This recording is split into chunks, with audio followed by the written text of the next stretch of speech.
भारत के हरियाणा राज्य में एक जिला है रोहतक। रोहतक में एक अरबपति फैमिली जिनका इकलौता पुत्र जो गे था, उसने अपने दोस्त कार्तिक से शादी करने के लिए, अपना जेंडर चेंज करवाने के लिए, लड़की बनकर उससे शादी करने के लिए अपने घर वालों को पिस्तौल से एक एक करके 4 लोग, उसकी सगी बहन, माता पिता और सगी नानी जो उनके घर में रहती थी, चारों को मौत की नींद सुला दिया। ये परिवार इतना रसूखदार था, इतना पैसे वाला था कि इनकी जो रसूख है ऊंचे ऊंचे मंत्रियों तक थी। यहां तक उस वक्त के तत्कालीन हरियाणा के मुख्यमंत्री को भी इस घटना में संज्ञान लेना पड़ा था। हरियाणा में एक जिला है रोहतक।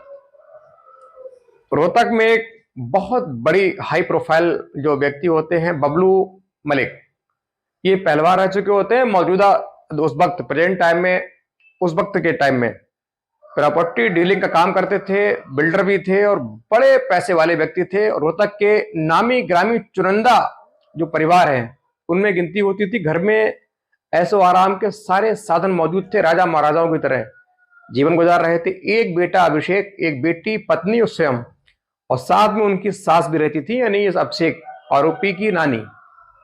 ये पांचों लोग बड़े हंसमुख तरीके से जीवन गुजार रहे थे। घर में सुख सुविधाओं की कमी न थी, पैसे की इंतहा थी, बेइंतहा पैसा था,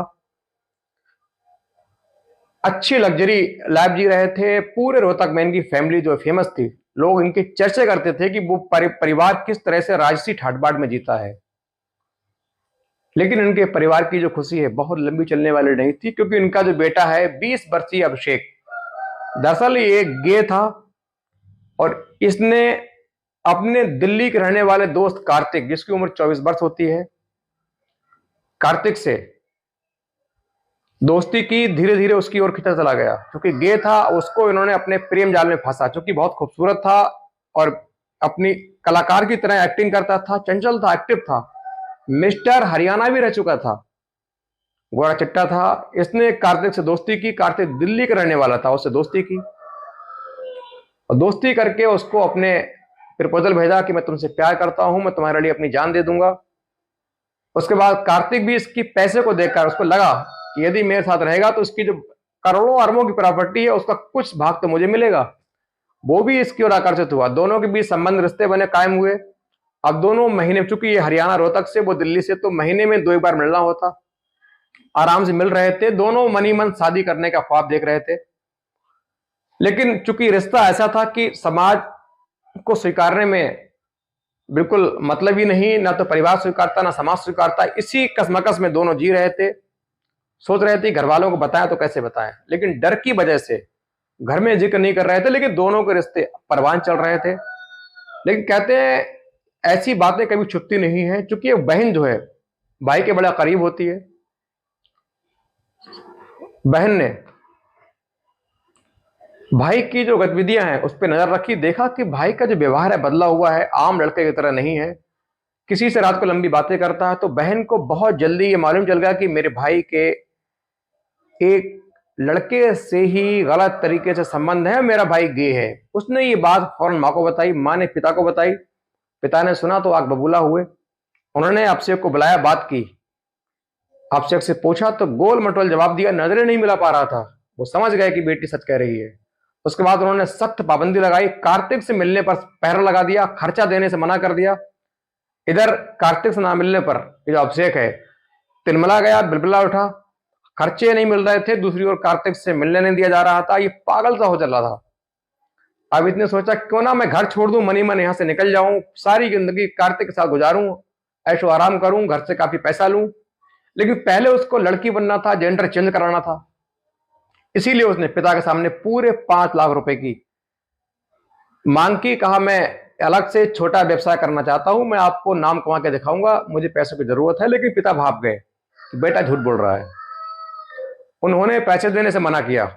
उसके बाद इसका जो गुस्सा आग बबूला हुआ, इसको नफरत भड़की, ये नफरत की आग में अंधा हुआ, पागल हुआ। इसने फौरन कार्तिक को फोन किया, उसको रोहतक बुलाया, एक रूम में होटल बुक किया। ये बात है 25 अगस्त 2021। की ये घटना है। 25 अगस्त को इसने रोहतक में रूम लिया, बाकायदा 2 दिन 2 रात उसके साथ पत्नी बनकर ठहरा। बाकायदा ये रात को नाइटी पहनकर, लेडीज कपड़े पहनकर रहता था, लिपस्टिक लगाता था, लड़कियों की तरह रहता था, उसके साथ रहा। उसके बाद 2 दिन बाद यानी 27 अगस्त को सीधे अपने घर पहुंचा, चुपचाप घर में दाखिल हुआ। चाय में सबको नींद की गोलियां दी इसने, चाय बनाई सबके लिए, नींद की गोलियां दी, सारे बहुत जल्दी चाय पीकर बेहोश होने लगे। फिर उसके बाद सीधे इसने घर से पिस्तौल निकाली और एक गोली पहले पिताजी के सिर में, फिर माताजी के, फिर बहन के, फिर नानी के, एक के बाद एक चारों को गोली मारकर उनका मर्डर किया। सीधे कपड़े बदलकर चुपचाप छुपकर घर से बाहर निकल आया।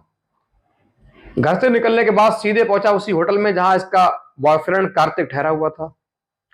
कार्तिक उसने पूरी बात बताई तो कार्तिक बिल्कुल सुन के पागल हुआ, बदहवास हुआ, उसके पैरों तले जमीन खिसक गई कि तूने क्या कर दिया। उसके बाद वो धीरे से, उसको डर लगा कि कहीं ना कहीं पुलिस उसको भी पकड़ेगी, अरेस्ट करेगी, जेल के पीछे भेजेगी। वो डर गया, घबरा गया। उसके बाद किसी काम से, बहाने से होटल से नीचे निकला और सीधे अपनी कार स्टार्ट करके सीधा दिल्ली की ओर मूव पर गया। उसके बाद इसने अपने सगे मामा को फोन किया, अभिषेक ने, जो कातिल है, कि मामा मैं बहुत देर से मम्मी का, पापा का, बहन का फोन लगा रहा हूं लेकिन फोन नहीं उठ रहा है, क्या मामला, जाकर देखिए। क्योंकि मामा भी रोहतक के ही थे, दूसरी कॉलोनी के थे, फौरन अपनी कार से पहुंचे।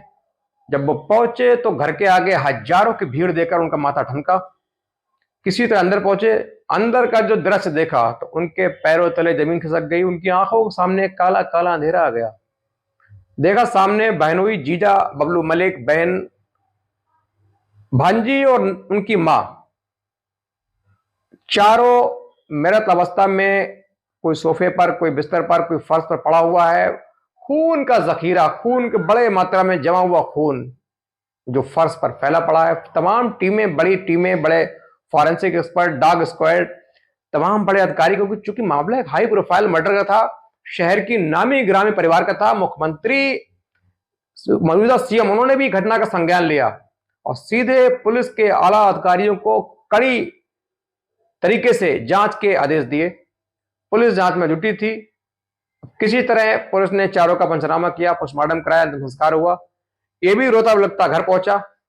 अब पुलिस को ये लग रहा था कि 4 लोग घर पे थे, ये बेटा अभिषेक उस वक्त कहां था, इससे पूछताछ करना सोची करने की, लेकिन सोचा कि अभी मामला ताजा है, 4 मर्डर हुए हैं, वो भी पूरे भारत में इसकी गूंज गूंजी है, पूरे हरियाणा में इस वक्त माहौल बड़ा गर्म है। तो उनको लगा कि इस वक्त पूछना अभी मुनासिब नहीं होगा, लिहाजा सही वक्त का इंतजार किया।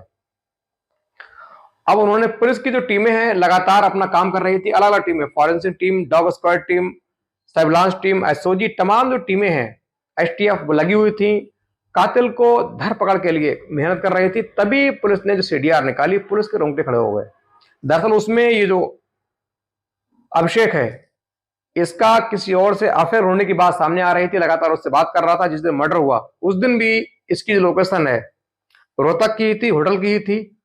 अब पुलिस को लगा कि एक व्यक्ति, लड़का जिसका घर, फ्लैट यहां पर है, उसी शहर में होटल में क्यों ठहरेगा। उसके साथ में एक लड़का और ठहरा, कार्तिक। पुलिस ने फौरन इसकी तफ्तीश शुरू की, छानबीन शुरू की। पुलिस को लगा, कड़ी से कड़ी जोड़ी सीसीटीवी कैमरे निकाले गए, जिसमें काफी हद तक ये वहां से घटना से पहले, घटना के बाद आता हुआ जाता हुआ देखा। पुलिस ने फौरन इसको अरेस्ट किया, इससे पूछताछ की तो रोया पुलिस, उल्टा पुलिस को धमकाया कि तुम असली कातिल को पकड़ नहीं पा रहे हो, अपनी नाकामी छुपाने के लिए मेरे परिवार का कातिल मुझे मान रहे हो। लेकिन पुलिस अधिकारी चूंकि इन चीजों के लिए एक्सपर्ट होते हैं, पढ़े लिखे होते हैं, काबिल होते हैं, खास तौर पर ट्रेंड होते हैं, वो समझ गए कि कातिल कहीं ना कहीं यही है। उसके बाद इससे तमाम क्रॉस क्वेश्चन किए गए, बात की गई, तो ये काफी देर तक पुलिस को गुमराह न कर सका, टूट गया और इसने पूरी दास्तान स्टेप बाय स्टेप बता दी, जिससे पुलिस के भी रोंगटे खड़े हुए। उसके बाद पुलिस ने मीडिया के सामने बाकायदा इसका ऑफिशियली ऐलान किया, खुलासा किया। जो जिसने सुना उसके हैरत अंगेज घटना जिसने सुनी कि किस तरह एक बेटे ने, गे बेटे ने, लड़के से शादी करने के लिए पूरे परिवार को मार दिया। उस पूरे इलाके में कई दिन तक सदमा रहा, चर्चा रही, पूरे हरियाणा में इस घटना ने सनसनी फैलाई। और दोस्तों, ऐसी कहानी सुनाने का मतलब किसी को हताश करना नहीं है, बल्कि आपको आगाह करना है, सचेत करना है, जिससे आने वाले वक्त में आप होशियार रहें, सतर्क रहें, जिससे आप और आपका परिवार महफूज रहे, सुरक्षित रहे। ऐसी हमारी कामना है। और वीडियो अच्छा लगा हो तो लाइक, कमेंट और सब्सक्राइब जरूर करें।